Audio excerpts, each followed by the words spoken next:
sainteté.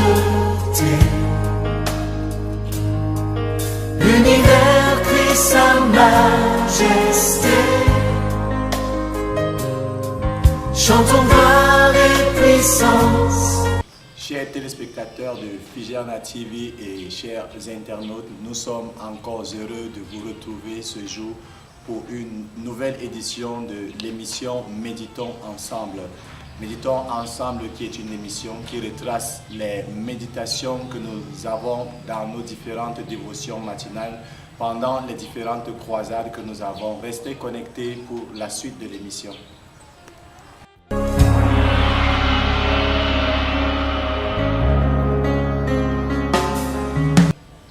Bon.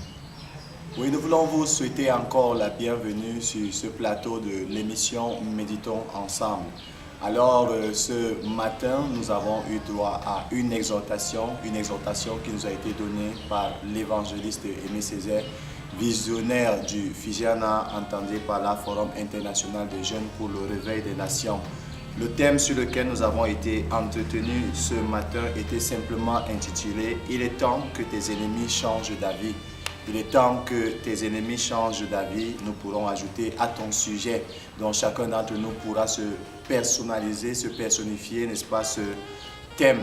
Alors, l'acteur principal, celui qui a attiré notre attention pendant cette exhortation était Paul. Et ainsi, nous avons pu lire les 6 premiers versets de Actes chapitre 28 où l'apôtre Paul qui, après avoir échappé à un naufrage, s'est retrouvé sur une île et a été accueilli par les barbares. Et la Bible précise que les barbares ont montré une hospitalité peu commune.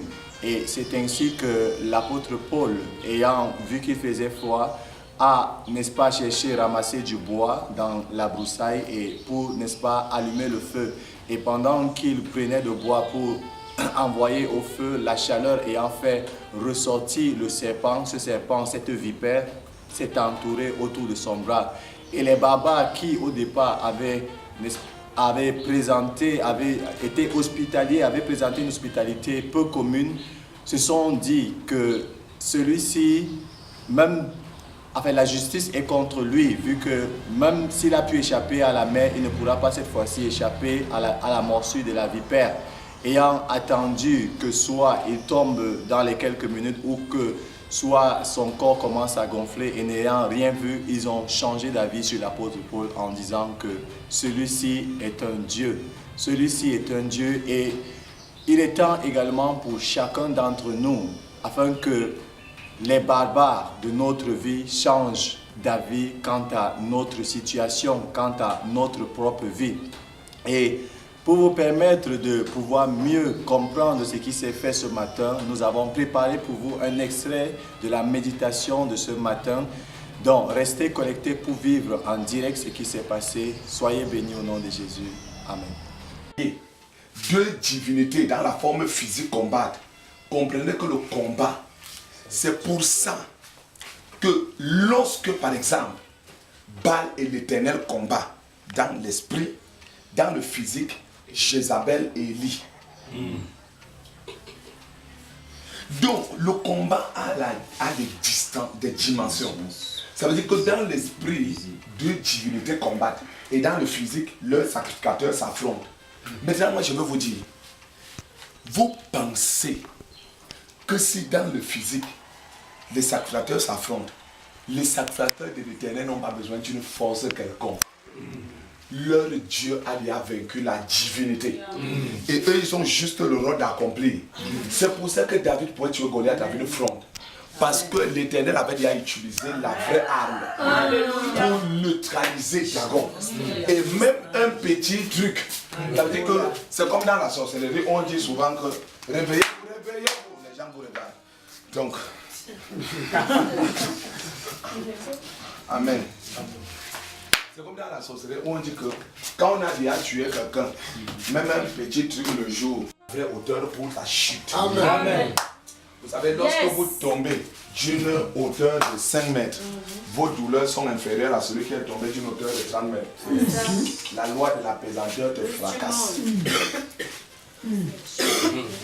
N'aie pas peur de celui qui monte maintenant. Amen. N'aie pas peur de celui qui monte maintenant. Amen. Tous ceux qui montent ne descendent pas. Il y a ceux qui montent pour descendre, il y a ceux qui montent pour chuter. Je déclare que tous ceux qui sont montés dans ta vie, dont tu as l'impression qu'ils ont pris les hauteurs, pendant que toi tu es resté en bas, eux sont allés au sommet. Je suis venu prophétiser ce matin. L'heure est arrivée où du haut de l'étage, comme ils ont voulu ouvrir la fenêtre de l'avion, moi j'ouvre leur fenêtre. Je les jette à partir de cette hauteur. Je déclare et je proclame ce matin que tout esprit maléfique qui est monté à compter de cette matinée, cet esprit chute au nom. Nous n'aurons pas un combat dans cette affaire parce qu'il y a eu.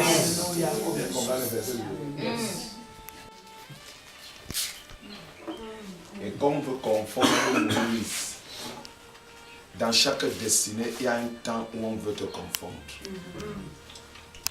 Où ta génération veut à tout prix démontrer que Dieu ne t'a jamais appelé. Tu es le fruit d'un hasard dans le ministère.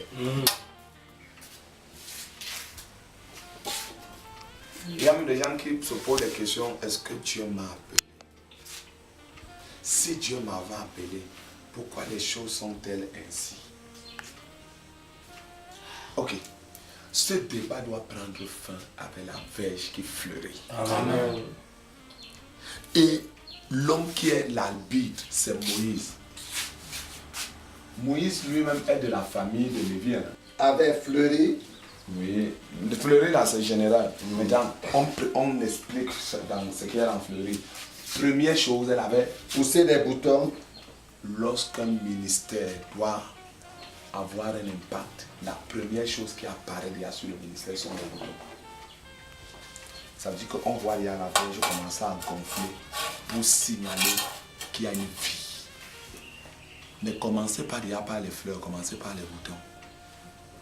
Les boutons constituent une vie de prière qui est restée dans une dimension spirituelle. Et ces boutons sont déjà des prédispositions à porter des fleurs. Il y a des personnes qui immédiatement, ils veulent que quand leur verge fleurit, on ait du coup les fleurs. Commencez par les boutons. Les boutons annoncent ce que ton ministère sera. Amen. Produire des fleurs. Elle a produit des fleurs. Personne ne mange les fleurs. Les fleurs sont la dimension décorative d'un ministère. C'est la dimension dans ton ministère qui va provoquer l'admiration. Un ministère sans dimension d'admiration est un ministère sans impact. Vous savez, les fleurs, c'est fait pour que le monde entier vienne se filmer sur ton ministère. Et ça, c'est la dimension de la renommée. Elle permet à ce qu'il y ait un écho. La fleur est belle. La forme, c'était la sagesse. Regarde, les fleurs des boutons, c'était le procès historique. Quelle que soit la nature de vos boutons, il faut quelque chose dont l'écho maintenant déplace les gens. Donc, dire que j'ai la sagesse ne signifie rien. Mais la sagesse de Salomon l'a fait résoudre un problème entre deux prostituées qui est resté jusqu'à aujourd'hui le plus grand procès du monde. Chaque ministère doit réaliser un procès dont l'écho doit déplacer sa reine de Séba. Tu dois mourir. Et un homme qui meurt, la nature de ses disciples change.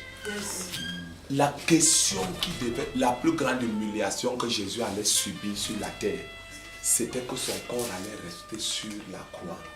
Ou alors on allait donner ça aux Romains pour qu'ils jettent ça dans une fosse commune. Aucun disciple de Jésus ne pouvait résoudre l'équation selon laquelle où allons-nous enterrer le maître.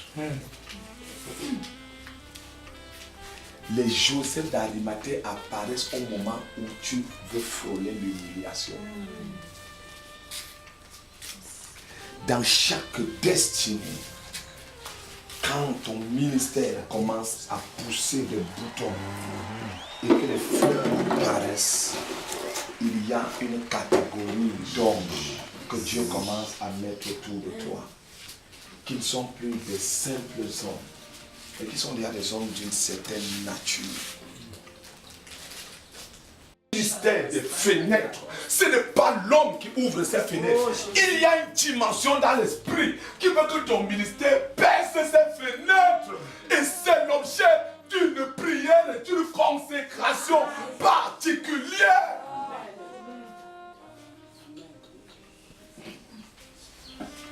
Tu peux avoir des boutons extraordinaires, mais aucune fleur n'apparaît.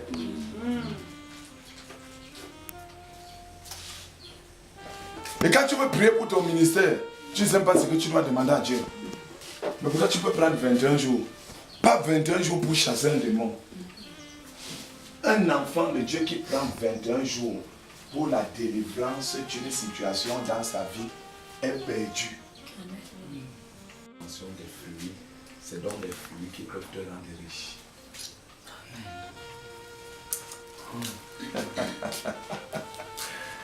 Il y a une dimension dans le ministère qui est la manifestation du talent que tu as.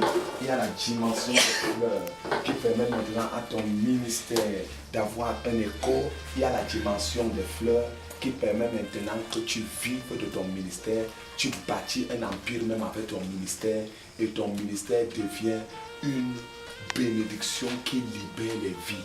Et vous pouvez voir un homme de Dieu dont son patrimoine et sa richesse peut résoudre tous les problèmes même de sa famille.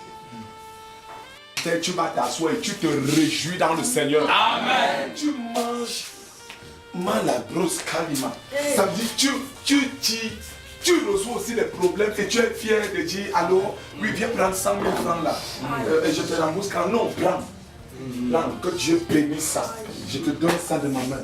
Ton ministère doit être capable de faire réjouir les pauvres même de ton village. Amen. Quand on dit que l'homme de Dieu est arrivé, il vient d'abord avec des mallettes parce qu'à la rentrée, il est arrivé au village avec les cantines, des cahiers, les cantines, des livres. Après, il va prêcher, mais il commence d'abord par faire la première dimension du ministère. Il arrive.